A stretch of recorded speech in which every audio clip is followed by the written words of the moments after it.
the month of Ramadan, what is it about? And you'd say, of course, it's the month of fasting. Some would say it's the month of Quran because the Quran was revealed in this month. But how many of you know that this is also the month of dua? And there's a very strong relationship between fasting, Ramadan, and calling upon Allah subhanahu wa ta'ala. When Allah subhanahu wa ta'ala speaks about Ramadan and fasting, in between those verses, Allah mentions the ayah.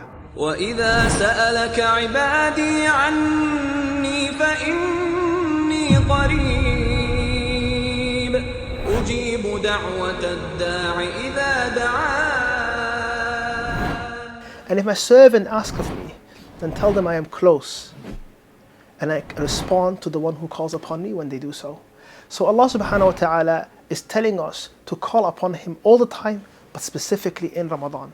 Similarly, our Prophet Muhammad sallallahu alayhi wasallam said that the fasting person's dua is not rejected. So, because of this reason, we wanted to highlight this Ramadan the importance of dua.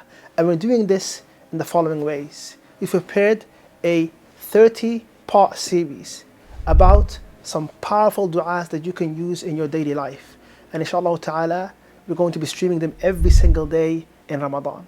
Similarly, we interviewed some people who had some amazing moments in their lives. Times they were desperate for Allah subhanahu wa ta'ala, and they called upon Allah in times of need, and Allah responded to them, and their dreams and du'as came true.